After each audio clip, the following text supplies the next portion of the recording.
नमस्कार माझ्या मित्रमैत्रिणींनो, जर तुम्ही किंवा तुमच्या कुटुंबातील कोणीही संजय गांधी निराधार योजना किंवा श्रावण बाळ योजनेचे लाभ घेत असाल तर महाराष्ट्र सरकारने आता एक अत्यंत मोठा आणि ऐतिहासिक शासन निर्णय जाहीर केलेला आहे। आता या योजनेचे जुने नियम, अटी आणि लागणारी कागदपत्रे पूर्णपणे बदललेली आहे। इतकंच नाही तर मानधनाच्या रकमेइतकीही मोठी वाढ करण्यात आलेली आहे। नक्की काय आहे हे नवीन नियम, तुमचा फॉर्म बाद होणार की मंजूर, जाणून घेण्यासाठी हा व्हिडिओ शेवटपर्यंत नक्की बघा। तर माझ्या मित्रमैत्रिणींनो, तुम्ही स्क्रीनवर पाहू शकता की महाराष्ट्र शासनाने एक सामाजिक न्याय व विशेष आयोग विभागामार्फत एक GR जाहीर केलेला आहे। राज्य पुरस्कृत संजय गांधी निराधार अनुदान योजना, श्रावण बाळ सेवा राज्य निवृत्ती वेतन योजना तसेच केंद्र सरकारच्या इंदिरा गांधी राष्ट्रीय वृद्धापकाळ विधवा आणि दिव्यांग निवृत्ती वेतन योजनेच्या निकषामध्ये काळाला अनुसरून मोठी सुधारणा करण्यात आलेली आहे।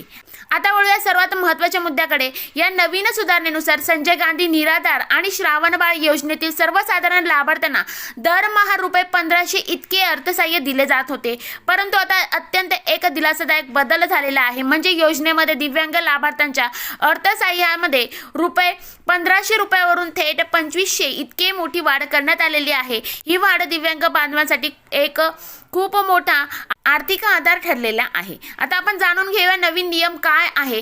अनेकांना प्रश्न पडतो की हे पैसे आमच्यापर्यंत कसे पोहोचणार, तर सरकारने स्पष्ट केले आहे की अर्थसहाय्य थेट लाभार्थ्यांचा आधार संलग्न बँक खात्यात म्हणजे DBT पोर्टल मार्फत जमा केले जातात। पण इथे एक महत्त्वाची अट आहे, ग्राम महसूल अधिकारी म्हणजे तलाठी हे तुमच्या घरी प्रत्यक्ष थेट तुमच्या कागदपत्रांची आणि वार्षिक उत्पन्नाची पडताळणी करतील आणि तुमचे लोकेशन फोटो पोर्टलवर अपलोड करतील। त्यानंतरच अंतिम निवड होईल। त्यामुळे तुमचे आधार कार्ड बँक खात्याशी लिंक असणे अत्यंत महत्त्वाचे आहे। आता आपण जाणून घेऊया अर्ज करण्यासाठी कोणती माहिती आणि कागदपत्रे लागणार आहेत। तर आता तुमच्या स्क्रीनवर तुमच्या समोर आता तुम्ही पाहू शकता की अर्जदारासाठी किंवा नूतनीकरणासाठी कोणती माहिती आणि कागदपत्रे बंधनकारक म्हणजेच अनिवार्य करण्यात आलेली आहे। आता वैयक्तिक माहितीमध्ये काय येतं, तर अर्जदारांचे पूर्ण नाव इंग्रजीत व मराठीमध्ये, जन्मतारीख, वय आणि लिंग, त्यानंतर आहे अर्जदारांचा मोबाईल क्रमांक आणि आधार क्रमांक, त्यानंतर पूर्ण पत्ता म्हणजे जिल्हा, तालुका, गाव, पिनकोड सह, त्यानंतर आहे किमान 15 वर्षापासून महाराष्ट्र राज्याचा रहिवासी असल्याचा पुरावा, त्यानंतर आहे कुटुंबाचे सर्व मार्गांनी मिळणारे वार्षिक उत्पन्न, त्यानंतर दिव्यांग असल्याचा UDID क्रमांक आणि दिव्यांगांची टक्केवारी। आता आपण जाणून घेऊया की आवश्यक कागदपत्रे कुठली असणार आहे, तर ओळख आणि पत्ता म्हणजे आधार कार्ड, रेशन कार्ड किंवा महारेगा जॉब कार्ड।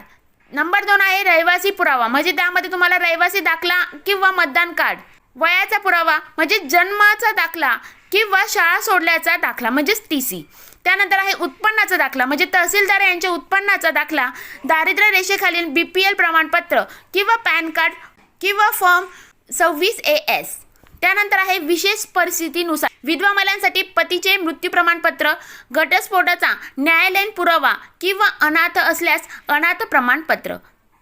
आता कुठली लोक अपात्र ठरणार आहे, तर मित्रांनो एक गोष्ट लक्षात घ्या, जी व्यक्ती शासकीय, निमशासकीय किंवा स्थानिक स्वराज्य संस्थेमधून कोणत्याही प्रकारचा मासिक, त्रैमासिक किंवा सहमासिक लाभ घेत असेल ती व्यक्ती या विशेष सहाय्य योजनेसाठी पात्र असणार नाही।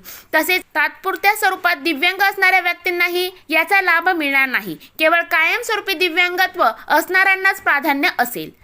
आता या अर्जासोबतच तुम्हाला स्वयं घोषणापत्र जोडावे लागणार आहे। याचा नमुना आता आपण स्क्रीनवर बघू शकतात। यामध्ये दिलेली माहिती खोटी आढळल्यास भारतीय न्याय संहितेनुसार कारवाई होऊ शकते। नवीन लाभार्थ्यासाठी ही पूर्ण प्रक्रिया ऑनलाईन झाल्यानंतर पुढील महिन्यापासून थेट वितरण सुरू करण्यात येईल।